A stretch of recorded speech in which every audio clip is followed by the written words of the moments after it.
오늘은 성천주일입니다. 올해 교회력으로 지난주 목요일이 주님이 승천하신 날입니다. 유럽에서는 이 날에 하나님을 예배합니다. 공휴일이거든요. 유럽의 기독교 문화가 부러운 이유가 이런 것 중에 하나가 있죠. 주님의 승천일이 얼마나 중요한가라는 것을 알기 때문에 공휴일로 정하고 그날에 성도들이 모여서 교회에서 예배합니다.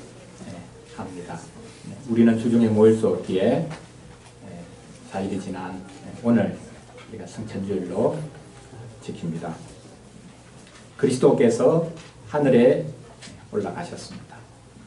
그리스도께서 하늘에 올라가신 것이 우리에게 무슨 의미가 있고 또 우리에게 어떤 유익이 있겠습니까? 그리스도께서 하늘로 올라가신 것은 그리스도 자신의 삶에 있어서도 중요한 전기가 됩니다. 주님 자신에게 새로운 차원이 시작된 것을 보여줍니다. 부활은 그리스도께서 하나님의 인정을 받으신 사건을 말합니다. 하나님께서 그리스도께서 행하신 그 모든 일에 대한 상급을 주신 것이 바로 부활입니다. 그분을 살리신 것입니다. 살리신 그분을 하나님께서 다시 하늘로 불러 올리시죠. 이것은 하나님께서 그리스도에게 새로운 임무를 맡기시려는 것입니다. 그리스도가 받으신 영광을 보여주는 것이 승천입니다. 그리스도는 하늘에 오르셔서 다스리기 시작하십니다. 올라가셔서 다스리신다 라는 말입니다. 신약교회가 이 승천일에 그리고 승천주일에 즐겨 불렀던 오늘 시편 47편을 가지고 그리스도는 하늘에 오르셔서 다스리기 시작하신다 라는 주제로 말씀을 전하려고 합니다. 첫째로 그리스도께서는 주님은 함성 가운데 큰 소리를 무리들이 지르는 가운데 하늘로 오르십니다. 둘째로 그리스도는 주님은 보좌에 좌정하십니다. 앉으십니다. 마지막으로 주님은 다스리기 시작하십니다. 오르셨고 보좌에 앉으셨고 다스리신다. 이것을 우리가 승천주일에 같이 나누려고 합니다. 첫째로 주님께서 함성 가운데 올라가시는 장면입니다. 본 시편 47편 5절에서는 이렇게 노래하지요. 하나님께서 즐거운 함성 중에 올라가신다. 나팔 소리 중에 올라가신다 라고 노래하고 있습니다. 무리들이 크게 소리를 지르는 가운데 그리고 나팔 소리가 방파레가 울려 퍼지는 가운데 하나님이 올라가신다는 겁니다. 하나님이 어디로 올라가신다는 말입니까? 사람들이 그것을 볼 수 있습니까? 상상 가운데 일어난 일입니까? 머릿속으로 그냥 생각해 보는 것입니까? 아닙니다. 이것은 실제로 일어났던 일을 보여주고 노래하는 것입니다. 무엇일까요? 하나님이 어떻게 올라가신다는 말이겠습니까? 다윗이 언약궤를 자신이 빼앗은 성읍 예루살렘으로 메어 올립니다. 바로 이 장면을 노래하고 있는 것이 이 시편 47편입니다. 사무엘하 6장 15절에서 말씀합니다. 다윗과 온 이스라엘 족속이 즐거이 환호하며 나팔을 불고 여호와의 궤를 메어 오니라. 여기 동일하게 실제 일어났던 일을 말하고 있죠. 다윗이 언약궤를 예루살렘으로 메어 올리니까 그것을 지켜보던 모든 이스라엘 백성들이 환호를 지르는 겁니다. 그리고 제사장들이 나팔을 부는 겁니다. 그것이 바로 오늘 시편 47편 5절에서 그대로 반복적으로 노래하고 있지 않습니까? 하나님께서 즐거운 함성 중에 올라가신다. 나팔 소리 중에 올라가신다 라고 말입니다. 언약궤가 예루살렘으로 올라가는 것, 그것이 곧 하나님께서 올라가시는 것입니다. 예루살렘이 언덕에 있기 때문에 올라가야 합니다. 제사장들이, 아론의 사람들이, 레위 사람들이 언약궤를 메고 올라갑니다. 예루살렘을 향해 올라갑니다. 언약궤가 올라가는 것뿐만 아니라 하나님께서 올라가시는 것입니다.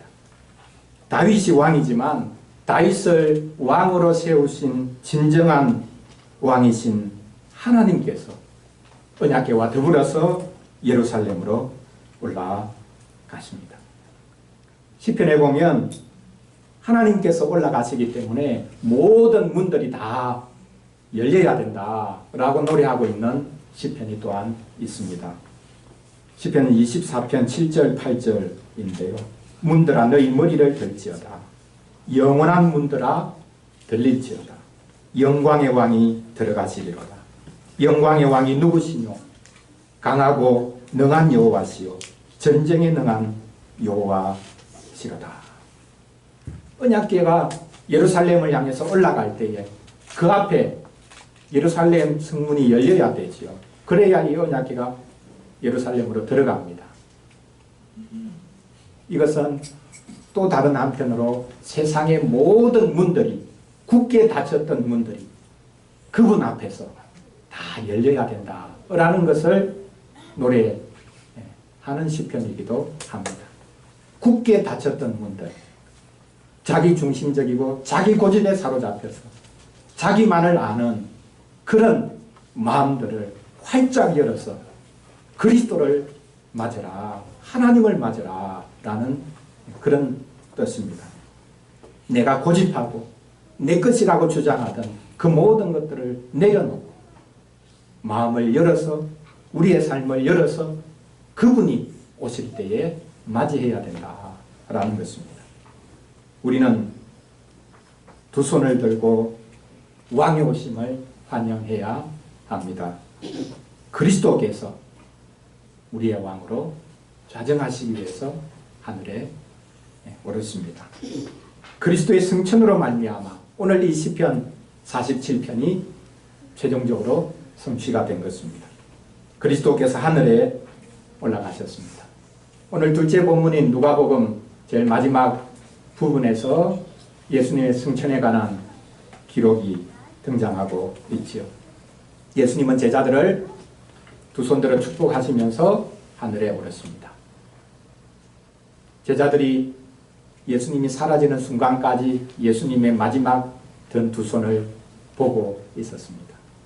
예배의 마지막 순서인 강복선언이 바로 이 예수님이 하늘로부터 지금도 여전히 두 손을 들어 자기 백성을 복주신다, 축복하신다라는 것을 가시적으로 표현하는 것이죠.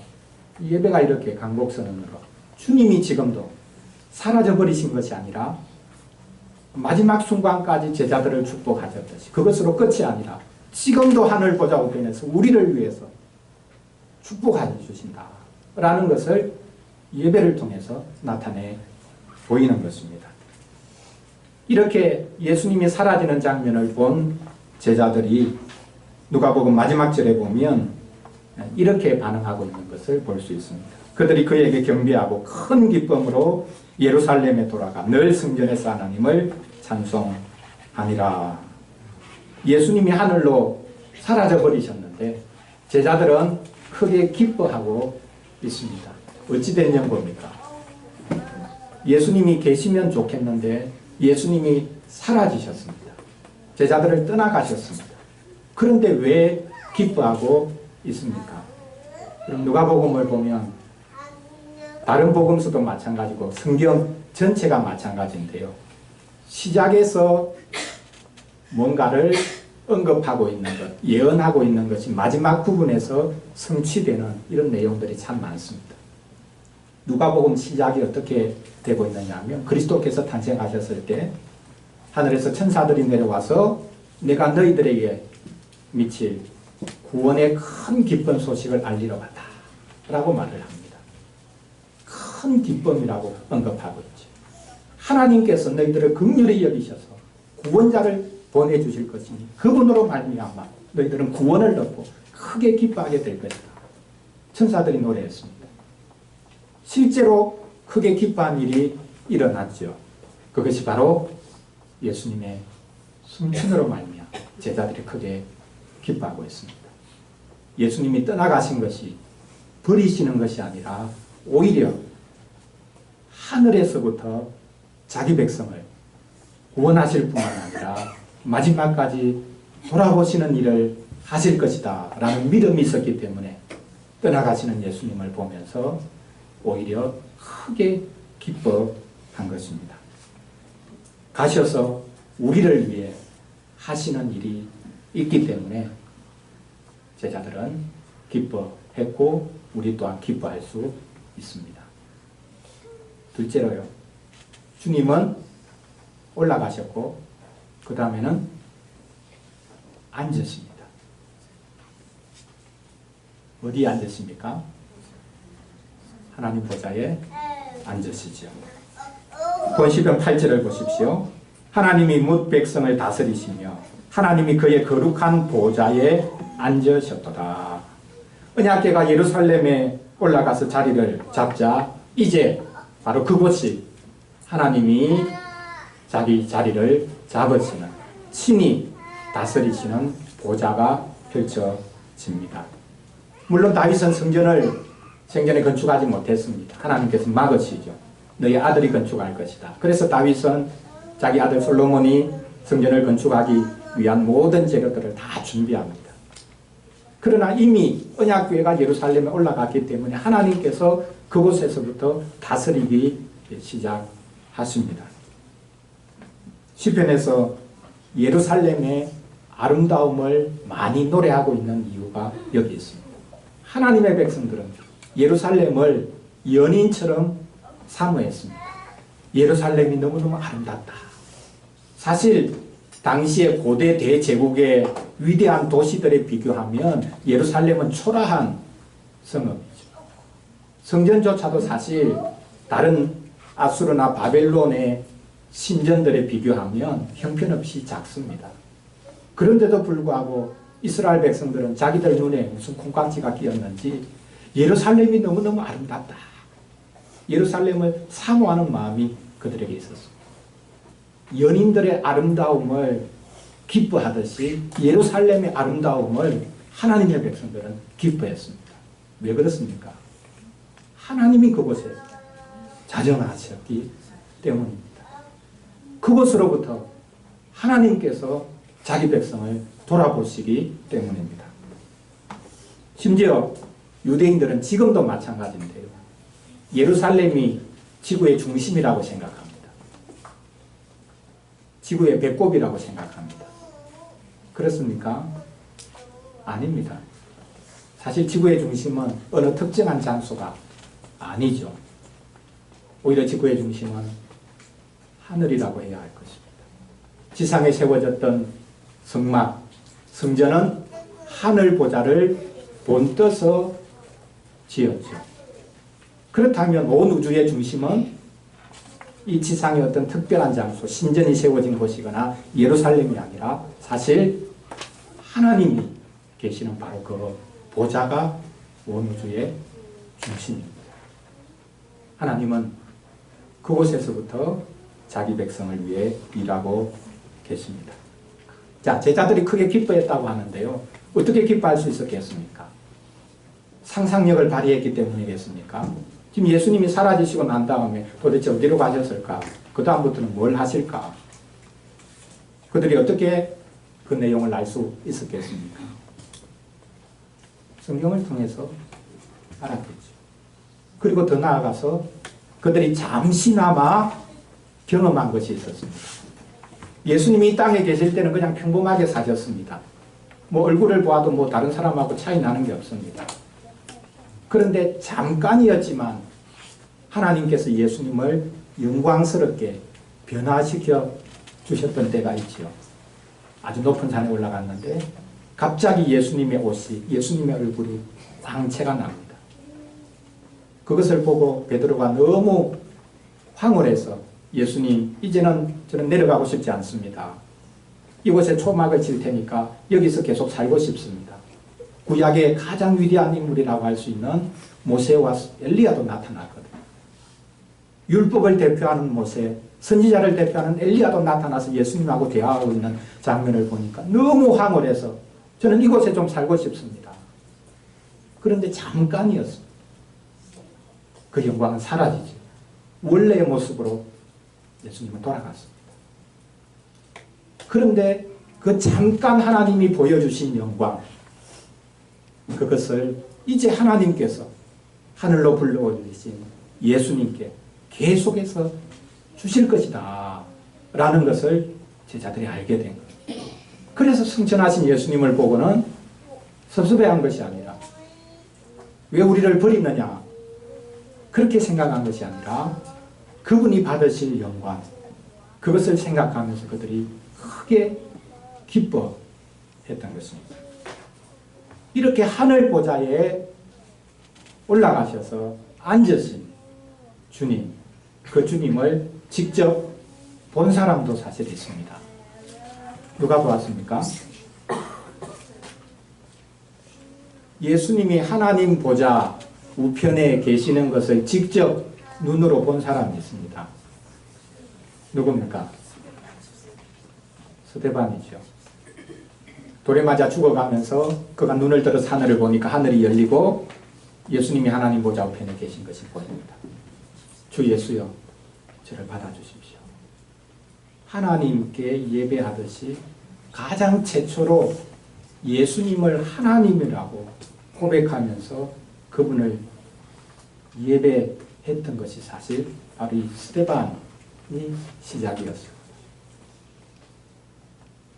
자, 예수님이 하나님 보좌 우편에 계신데 스데반이 예수님의 모습을 보니까 예수님이 하나님 보좌 우편에 서 계시는 것을 보았다. 이렇게 기록하고 있습니다. 자, 예수님이 앉아 계십니까? 서 계십니까?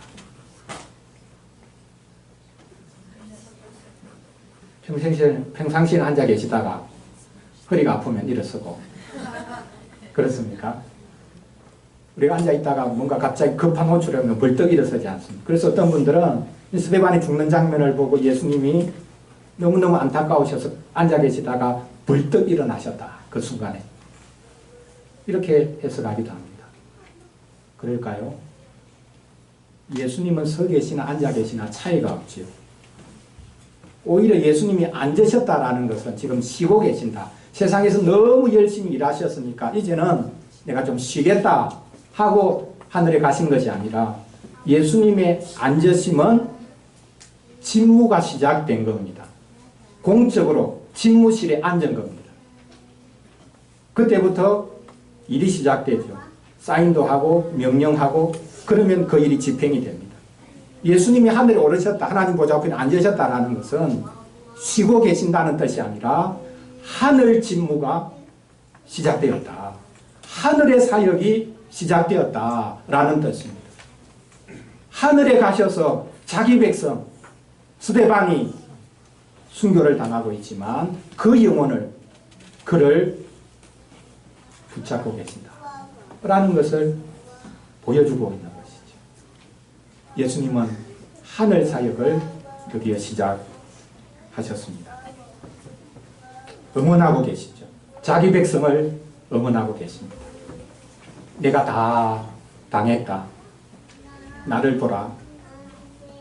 내가 당하지 않은 것 너희들이 당하지 않으니 내가 이미 다 짊어졌으니 내가 다 고통을 당했으니 나를 바라보라. 그렇게 말씀하고 계시죠. 그리고 옆에 계신 성부께 말씀하고 계시죠. 아버지여, 땅에서 지금 고난당하고 있는 저 성도를 보십시오. 제가 그 모든 죄악, 그 모든 연약함을 담당했습니다. 저를 보시고 저의 상처를 보시고 땅에 있는 저 성도의 고통을, 고난을 하나님께서 어루만져 주십시오. 그 고난 가운데서 낙심하여 지쳐 쓰러지지 않도록 붙잡아 주시기를 원합니다. 이렇게 지금도 하늘 아버지께 간구하고 계시는 것입니다. 하나님 보좌 우편에 앉으셨다라는 사실을 잊지 마시기를 바랍니다. 하늘 진루가 하늘에서의 사역이 시작된 것입니다. 마지막 세 번째로 보좌에 앉으신 주님은 이제 다스리기 시작하십니다. 모든 만민을 복종시키고 계십니다. 그분 앞에 모든 인생들이 다 모일 것이라고 오늘 시편 47편 9절에서 노래하고 있습니다. 문나라의 고관들이 그분 앞에 모인다 라고 노래하고 있죠. 하나님의 다스림은 어느 특정한 나라나 민족에게 제한된 것이 아닙니다. 그분의 다스림은 지구적인 것을 넘어서 우주적입니다. 놀라운 것은 그 세상 나라의 모든 고관들이, 쉽게 말하면 각 나라마다 내노라고 하는 사람들이 다 주님 앞에 모여서 그분 앞에 무릎을 꿇게 된다라는 것입니다. 놀라운 언급을 이 시편 47편이 하고 있는데요. 그들이 모여서 아브라함의 하나님의 백성이 된다라고 노래하고 있습니다. 인종과 민족을 초월해서 누구든지 하나님의 백성이 되는 놀라운 일이 일어난다고 말씀하고 있습니다. 주님의 성천으로 말미암아 일어나는 일입니다. 하나님께서 아브라함에게 약속하셨죠. 너로 말미암아 세상 모든 민족이 복을 받게 될 거다. 그것이 실제로 성취가 되었습니다. 어떻게 성취가 됩니까? 그리스도께서 십자가 달려 죽으시고 부활하셔서 하늘에 올라가심으로 말미암아 온 세상을 자기에게로 이끄심으로 아브라함에게 하셨던 그 약속이 드디어 성취가 되는 것입니다. 그리스도의 성취는 하나님께서 아브라함에게 주셨던 이 약속을 이루는 것이 된 것입니다. 그런데 사실 이스라엘 자손들은 이 시편 47편을 싫어했을지 모릅니다. 우리를 괴롭히던 모든 민족, 나라들 하나님께서 왕으로 자정하시면 하나님께 그들을 짓밟아 주시면 좋겠는데 그들조차도 하나님께서 아브라함의 하나님의 백성이 되게 하겠다라고 하시니 우리는 그거 싫습니다. 우리만 하나님의 백성인데 어떻게 우리를 괴롭혔던 사람들까지도 하나님께서 아브라함에게 약속하셨던 그 약속을 성취하는 자리에 불러주십니까? 아마 싫어하는 마음이 있었을지 모릅니다.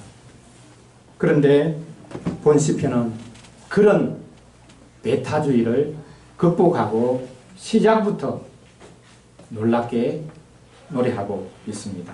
손바닥을 치면서 하나님을 노래하겠다고 했죠. 왜? 하나님은 온 땅에 큰 임금이시기 때문이다. 특정한 나라만 다스리는 임금이 아니라 온 땅을 친히 다스리는 왕이 되시기 때문에 그분 앞에서 대표적으로 이스라엘이 손뼉을 치면서 노래하고 있는 것입니다. 그렇습니다. 기독교는 배타적인 그 어떤 것도 자리 잡을 수가 없습니다. 기독교는 보편적입니다. 하나님은 세상 모든 나라와 민족의 하나님이 되실 것입니다. 특정한 민족, 그들은 하나님께 올 수 없다. 이런 것도 없습니다. 어떤 나라만큼은 하나님께 올 수 없다. 그런 거 없습니다. 그 사람은 너무 큰 죄인이니까 그 사람만큼은 하나님께 올 수 없다. 그런 게 없는 거죠. 민족주의는 우리 기독교 안에 자리 잡을 수가 없습니다. 기독교는 가족주의도 극복해야 합니다. 하나님을 민족에게 그리고 가족에게 가두어서는 안 됩니다.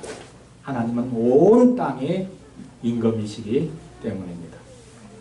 놀라운 것은 하나님께서 왕으로 자정하시면서 이스라엘 백성에게는 독특한 특권을 허락하시는 것을 볼 수 있습니다. 3절 4절을 보십시오. 여호와께서 만민을 우리에게 나라들을 우리 발 아래 복종하게 하시며 우리를 위하여 기업을 택하시나니 곧 사랑하신 야곱의 영화로다. 하나님께서 야곱을 사랑하신다. 그에게 특별한 기업을 주신다. 그리고 세상 모든 나라가 그 교회 앞에 무릎 꿇게 하신다라고 말씀하고 있습니다. 하나님은 거짓말쟁이 야곱을 사랑하셨습니다. 자격을 갖추어서 하나님께서 그것을 받으시고 사랑하신 것이 아니라는 것을 알 수 있죠. 우리에게는 어떤 자랑도 있을 수가 없습니다. 우리가 다 거짓말쟁이고 우리가 다 자기중심적인 사람들이었는데 하나님께서 먼저 우리를 불러주셔서 그분의 영광에 참여시켜 주셨습니다. 그리고 교회가 누릴 영광을 또한 이 시편 47편을 통해서 보여주고 있습니다. 주님이 얻으실 영광에 우리도 참여하게 된다라는 사실. 예수님의 승천은 예수님 혼자 가신 것이 아닙니다. 우리를 대표해서 가셨습니다. 우리와 함께 가셨습니다. 그분이 보좌에 자정하실 때 우리도 함께 그분과 함께 다스리는 자가 된 것입니다. 세상에서 가장 낮고 천한 자리에 있다 할지라도 그가 그리스도를 붙잡는다면 그는 이미 주님과 함께 다스리는 자입니다. 참 아이러니한 것이죠. 가장 높은 자리에서 그들먹거리는 사람은 진정으로 다스릴 수 있는 사람이 아니고 아무리 낮은 곳에 있다 할지라도 주님을 소망하는 자가 오히려 다스리는 자가 된다라는 사실입니다. 그래서 어린이를 위한 질문 3번 문장처럼 우리는 예수님과 함께 만물을 다스리게 될 것입니다. 승천주일에 주님의 올라가심만을 생각하지 마시고 주님과 함께 이미 하늘나라에 올라가 있는 여러분 자신을 생각하시기를 바랍니다. 날마다 죽는 신자가 날마다 살아나고 다스리는 자들이 된다라는 사실입니다. 성천주일에 우리가 왜 크게 기뻐해야 하는지 그 이유를 우리가 알 수 있습니다. 사랑하는 성도 여러분, 그리스도는 지금 어디 계십니까? 어디에 계시죠? 하늘에 계십니다. 이 땅에 계시지 않습니다. 우리가 하늘에 계신 그리스도를 이 땅으로 끌어내릴 수가 없습니다. 그런데 하늘에 계신 그리스도께서 자발적으로 기뻐하심으로 우리에게 자신을 주시는 방편을 허락해 주셨습니다. 그것이 바로 이 성찬입니다. 이 성찬의 상에서 그리스도께서 자신을 우리에게 지금도 주고 계십니다. 이 성찬이 하늘에까지 닿는 사닥다리라고 볼 수도 있습니다. 하늘과 땅을 연결하고 있는 것이 바로 이 성찬상입니다. 우리가 억지로 예수님을 끌어내리는 것이 아니라 그리스도께서 성령으로 우리 가운데 지금 찾아와 주셔서 자신을 주시는 그 은혜의 방편이 바로 이 성찬의 상입니다. 그리스도께서 새로운 방식으로 자기 백성들에게 찾아와 주시기 위해서 떠나셨습니다. 오르신 분이 다시 내려오십니다. 이 상은 그분이, 오르신 그분이 살아나신 분일 뿐만 아니라 살려주는 분이 되셨다라는 것을 우리에게 보여줍니다. 이 상으로 나와 그리스도 그분을 받을 수 있기를 바라고, 또한 그분이 지금도 우리를 계속해서 힘있게 하시고 살려주신다라고 하는 사실을 믿음으로 받고 누릴 수 있는 복된 시간 될 수 있기를 간절히 바랍니다. 네, 우리 같이 오늘 시편 47편이죠. 네, 시편 47편입니다. 시편 찬송 97장